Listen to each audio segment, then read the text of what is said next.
Bismillahirrohmanirrohim. Assalamualaikum warahmatullahi wabarakatuh. Beragamnya jenis amal-amal itu disebabkan oleh beragamnya warid-warid yang turun pada ahwal-ahwal hambanya.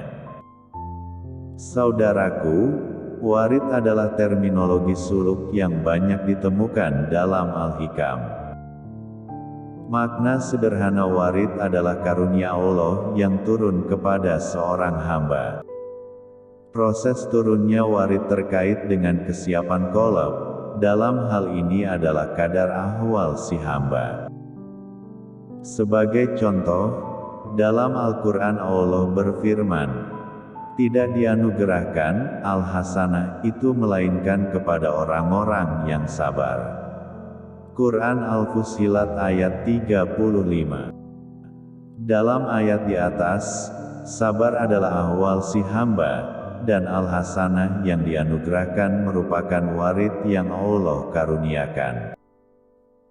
Namun dalam pasal ini Ibnu Athaillah tidak hanya berbicara tentang ahwal dan warid, namun juga berbicara keterkaitan antara warid dan amal. Bahwa warid yang diterima seorang hamba terkait dengan amal hamba tersebut. Amal yang dimaksud di sini adalah berupa amal yang khusus, yakni amal atau dharma yang terkait dengan misi hidup atau jati diri seseorang.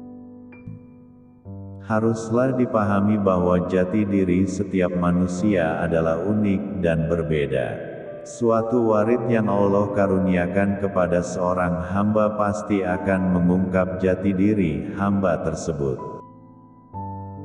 Seorang nabi, seorang rasul, seorang wali, seorang mursyid, seorang raja, seorang ilmuwan, masing-masing memiliki amal-amal yang khusus terkait jati dirinya. Misalkan seorang hamba yang jati dirinya sebagai mursyid, maka akan dikaruniai warid berupa pengetahuan atau kemampuan untuk membimbing murid-muridnya. Dalam pandangan tasawuf, hal diartikan sebagai pengalaman rohani dalam proses mencapai hakikat dan makrifat. Hal merupakan zauq atau rasa yang berkaitan dengan hakikat ketuhanan yang melahirkan makrifatullah atau pengenalan tentang Allah. Tanpa hal tidak ada hakikat dan tidak diperoleh makrifat. Ahli ilmu membina makrifat melalui dalil ilmiah, tetapi ahli tasawuf bermakrifat melalui pengalaman tentang hakikat. Sebelum memperoleh pengalaman hakikat, ahli kerohanian terlebih dahulu memperoleh kasyaf, yaitu terbuka kegoiban kepadanya. Ada orang mencari kasyaf yang dapat melihat makhluk gaib seperti jin. Dalam proses mencapai hakikat ketuhanan, kasyaf yang demikian tidak penting. Kasyaf yang penting adalah yang dapat mengenali tipu daya syaitan yang bersembunyi dalam berbagai bentuk dan suasana dunia ini. Rasulullah sendiri sebagai ahli kasyaf yang paling unggul hanya melihat Jibril alaihi wasallam dalam rupanya yang asli 2 kali saja, walaupun pada setiap kali Jibril menemui Rasulullah dengan rupa yang berbeda-beda, Rasulullah tetap mengenalinya sebagai Jibril alaihi wasallam.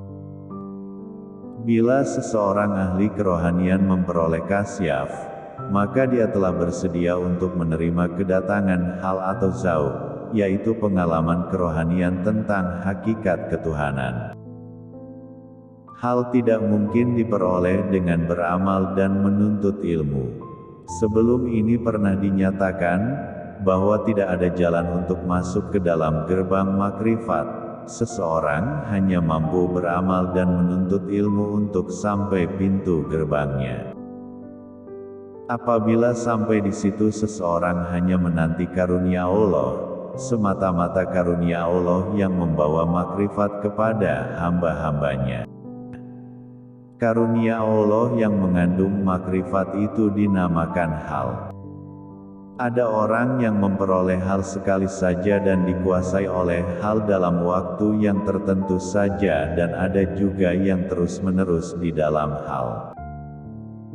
Hal yang terus-menerus atau berkekalan dinamakan wisol, yaitu penyerapan hal secara terus-menerus, kekal atau bako. Orang yang mencapai wisol akan terus hidup dengan cara hal yang terjadi. Hal-hal atau ahwal dan wisol bisa dibagi menjadi 5 macam. 1. Abid. Abid adalah orang yang dikuasai oleh hal atau zauq yang membuat dia merasakan dengan sangat bahwa dirinya hanyalah seorang hamba yang tidak memiliki apa-apa dan tidak mempunyai daya dan upaya untuk melakukan sesuatu. Kekuatan, usaha, bakat-bakat dan apa saja yang ada dengannya adalah daya dan upaya yang dari Allah. Semuanya itu adalah karunia Allah semata. Allah sebagai pemilik yang sebenarnya, apabila Dia memberi, maka Dia berhak mengambil kembali pada masa yang Dia kehendaki. Seorang abid benar-benar bersandar kepada Allah. Sekiranya dia melepaskan sandaran itu, maka dia akan jatuh, karena dia benar-benar melihat dirinya kehilangan apa yang datangnya dari Allah. 2. Asyikin. Asyikin ialah orang yang memandang sifat keindahan Allah. Rupa, bentuk, warna dan ukuran tidak menjadi soal kepadanya karena apa saja yang dilihatnya menjadi cermin yang dia melihat keindahan serta keelokan Allah di dalamnya. Amal atau kelakuan asyikin ialah gemar merenungi alam dan memuji keindahan Allah pada apa yang disaksikannya. Dia boleh duduk menikmati keindahan alam beberapa jam tanpa merasa jemu. Kilauan ombak dan titikan hujan memukau pandangan hatinya. Semua yang kelihatan adalah warna keindahan dan keelokan Allah. Orang yang menjadi asyikin tidak memperdulikan lagi adab dan peraturan masyarakat. Kesadarannya bukan lagi pada alam ini. Dia mempunyai alamnya sendiri yang di dalamnya hanyalah keindahan Allah Subhanahu wa Ta'ala. 3. Mutaholik. Mutaholik adalah orang yang mencapai yang hak dan bertukar sifatnya. Hatinya dikuasai oleh suasana kurbi faroid atau kurbi nawafil. Dalam kurbi faroid, mutaholik merasakan dirinya adalah alat, dan Allah adalah menjadi pengguna alat. Dia melihat perbuatan atau kelakuan dirinya terjadi tanpa dia merancang dan campur tangan, bahkan dia tidak mampu mengubah apa yang akan terjadi pada kelakuan dan perbuatannya. Dia menjadi orang yang berpisah daripada dirinya sendiri.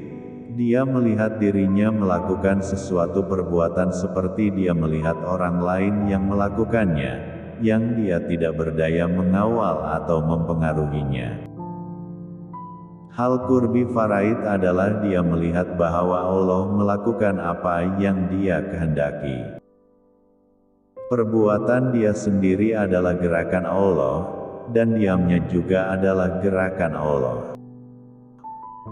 Orang ini tidak mempunyai kehendak sendiri, tidak ada ikhtiar dan tadbir.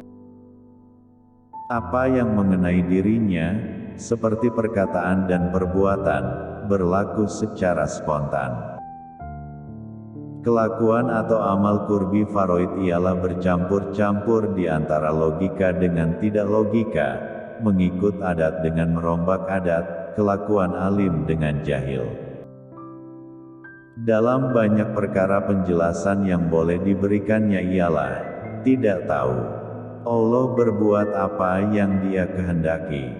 Dalam suasana kurbi nawafil pula mutaholik melihat dengan mata hatinya sifat-sifat Allah dan dia menjadi pelaku atau pengguna sifat-sifat tersebut.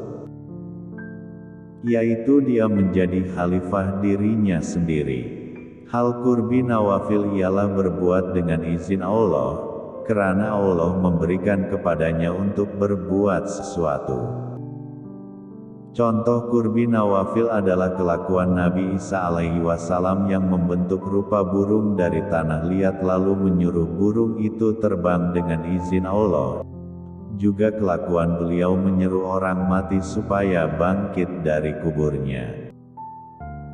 Nabi Isa melihat sifat-sifat Allah yang diizinkan menjadi kemampuan beliau, sebab itu beliau tidak ragu-ragu untuk menggunakan kemampuan tersebut menjadikan burung dan menghidupkan orang mati dengan izin Allah Subhanahu wa Ta'ala. 4. Muwahhid. Muwahhid fana dalam zat, zatnya lenyap dan zat mutlak yang menguasainya. Bagi muwahhid ialah dirinya tidak ada, yang ada hanya Allah. Orang ini telah putus hubungannya dengan kesedaran basyariah dan sekalian maujud. Kelakuan atau amalnya tidak lagi seperti manusia biasa karena dia telah terlepas dari sifat-sifat kemanusiaan dan kemakhlukan. Misalkan dia bernama Abdullah, dan jika ditanya kepadanya di manakah Abdullah, maka dia akan menjawab Abdullah tidak ada, yang ada hanyalah Allah. Dia benar-benar telah lenyap dari keabdullahan, dan benar-benar dikuasai oleh keallahan. Ketika dia dikuasai oleh hal dia terlepas daripada beban hukum syarak. Dia telah fana dari keakuan dirinya, dan dikuasai oleh kewujudan, aku yang hakiki. Walau bagaimanapun sikap dan kelakuannya dia tetap dalam ridho Allah. Apabila dia tidak dikuasai oleh hal, kesadarannya kembali dan dia menjadi ahli syariat yang taat. Perlu diketahui bahwa hal tidak boleh dibuat-buat dan orang yang dikuasai oleh hal tidak berupaya menahannya. Orang-orang sufi bersepakat mengatakan bahwa siapa yang mengatakan, "Ana al-haq," sedangkan dia masih sadar tentang dirinya maka orang tersebut adalah sesat dan kufur. 5. Mutahakik. Mutahakik ialah orang yang setelah fana dalam zat turun kembali kepada kesadaran sifat. Seperti yang terjadi kepada nabi-nabi dan wali-wali demi melaksanakan amanat sebagai khalifah Allah di muka bumi dan kehidupan dunia yang wajib diurusi. Dalam kesadaran zat seseorang tidak keluar dari khalwatnya dengan Allah, dan tidak peduli tentang keruntuhan rumah tangga dan kehancuran dunia seluruhnya. Sebab itu orang yang demikian tidak boleh dijadikan pemimpin. Dia mesti turun kepada kesadaran sifat, barulah dia boleh memimpin orang lain. Orang yang telah mengalami kefanaan dalam zat kemudian disadarkan dalam sifat adalah benar-benar pemimpin yang dilantik oleh Allah menjadi khalifahnya untuk memakmurkan makhluk Allah dan memimpin umat manusia menuju jalan yang diridhoi Allah. Orang inilah yang menjadi ahli makrifat yang sejati, ahli hakikat yang sejati, ahli thariqah yang sejati dan ahli syariat yang sejati. Berkumpul padanya dalam satu kesatuan yang menjadikannya insan robani. Insan robani peringkat tertinggi ialah para nabi-nabi dan Allah karuniakan kepada mereka maksum. Sementara yang tidak menjadi nabi dilantik sebagai walinya yang diberi perlindungan dan pemeliharaan. Wallahu alam bisawab. Wassalamualaikum warahmatullahi wabarakatuh.